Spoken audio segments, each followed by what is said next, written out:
Class 9th NCERT आज फिर से देखते हैं। पिछली वीडियो में हमने देखा था कि प्रश्नावली 4.4 के उदाहरण कैसे करते हैं। ठीक है, एक्स अक्ष और वाई अक्ष के समांतर रेखाओं के समीकरण हम कैसे आलेखित करते हैं। ठीक है, ये हमने समझा था।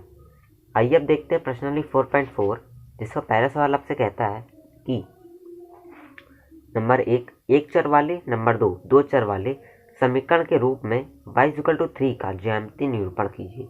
देखिए, इतना मुश्किल नहीं सवाल, बस आपको ये समझना होगा। जैसे y=3 लिखा है, ठीक है, y=3 लिखा है, तो इसे हम एक चर वाले समीकरण के रूप में कैसे प्रदर्शित करेंगे।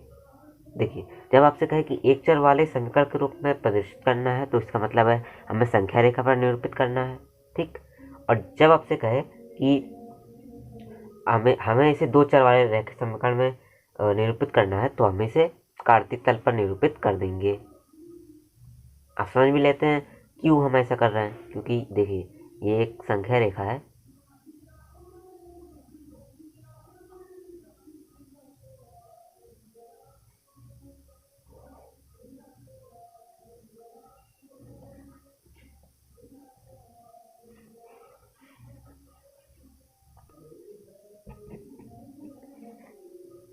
ठीक है। इसे हम y अक्ष मानते हैं, तो y=3 कहाँ पे आ रहा है, यहाँ पे लाई कर रहा है, यहाँ पे हमें मिल रहा है, तो इसे हम लिख देंगे y=3। तो ये हमने एक चर में प्रदर्शित कर दिया। अब हम दो चर में करेंगे। ये क्या है, y' है, ये x', ये y और ये x। ठीक है, ये 1, ये 2, ये 3, ऐसे ये -1, -2, -3, -1, -2, -3, 1, 2 और 3। ठीक, देखिए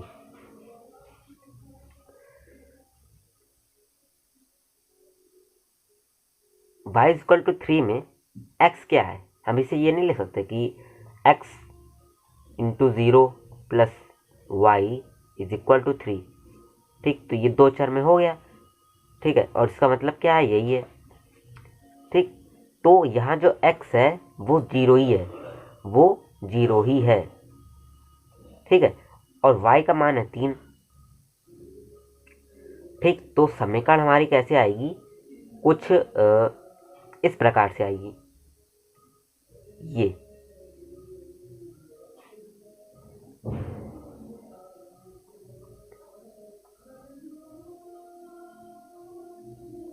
तो ये जो समीकरण है वो x = 0 होने पर y=3 को निरूपित कर रही है। जो समीकरण है वो y=3 को निरूपित कर रही है कार्तीय तल पर।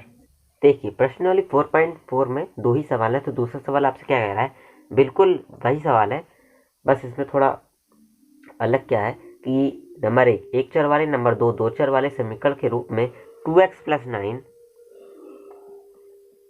= 0, मतलब वहाँ क्या था, y था, यहाँ क्या है, x है, बस, और कोई फर्क नहीं है। ठीक है, इसका हमें ज्यामितीय निरूपण करना है, तो हम क्या करेंगे कि x का पहले मान निकाल लेंगे, कितना आ जाएगा, -9/2। ठीक है, या फिर इसको हम क्या लिख सकते हैं कि 4 सही 1/2, मतलब 4.5, ऐसे समझे हम। तो संख्या रेखा पर ये कहाँ पे आएगा, देखिए आप पूरी बना सकते हैं संख्या रेखा, मैं थोड़ी बना देता हूँ। -3 और ये -4, ठीक है, और ये आएगा -5। तो यहाँ कहीं पे हमें क्या प्राप्त होगा, नहीं, x यहाँ y नहीं है, ये x है, x वही माइनस के, यहाँ माइनस के है। ठीक है, तो हमें यहाँ कहीं पे प्राप्त होगा बिंदु x -4.5, 4.5। ठीक है, अब इसे कार्तीय तल में बना लेते हैं। देखिए कैसे बनेगा, x y y' और x'।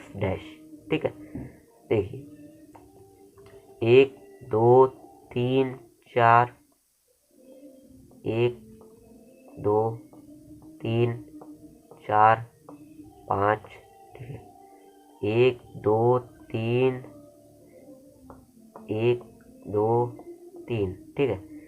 तो अगर हम इसे 2 चर में लिखें तो इसका क्रमिक युग्म क्या होगा, हमारे पास जो है भुज क्या है -4 सही 1/2 और कोटि क्या है 0, ठीक है।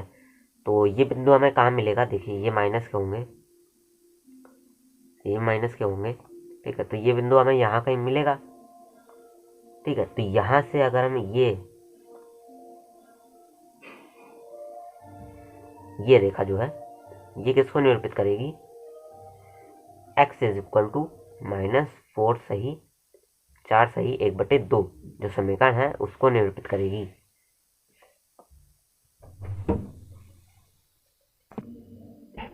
ठीक है, तो हमने समझ लिया कि इससे कैसे हम संख्या रेखा और काटती तल दोनों पर निरूपित कर सकते हैं। तो इसी के साथ आपका जो ये चैप्टर है दो चर वाले रैखिक समीकरण ये जो है वो ख़त्म हो जाता है आपका चैप्टर। और अगली वीडियो से हम देखिए इसका जो आगे वाला चैप्टर है वो क्या है, यूक्लिड की ज्यामिति का परिचय। और इसके बाद एक चैप्टर है रेखाएं और कोण, फिर त्रिभुज है, फिर चतुर्भुज है, फिर समांतर चतुर्भुजों और त्रिभुजों के क्षेत्रफल है, फिर वृत्त है, ठीक है। और इसके बाद है रचनाएं, हीरोन का सूत्र, पृष्ठीय क्षेत्रफल और आयतन, संख्यांकी प्रायिकता, ठीक है। इतने हैं आपके चैप्टर। तो देखिए पहले हम इसके अगली वीडियो से हम पाठ 5 ही पढ़ेंगे, यूक्लिड की ज्यामिति का परिचय, ठीक है। इसके बाद हम सीधे जो है वो तीसरे चैप्टर पे चले जाएंगे, निर्देशांक ज्यामिति, ठीक है। क्योंकि रेखाएं और कोण ये सब ज्यामिति में ही आता है, तो मैं सोच रहा हूँ कि निर्देशांक ज्यामिति हम इसके बाद वाले चैप्टर को पढ़ाने के बाद ख़त्म कर लेंगे। तो अगली वीडियो से हम पढ़ेंगे पाठ 5 यूक्लिड की ज्यामिति का परिचय।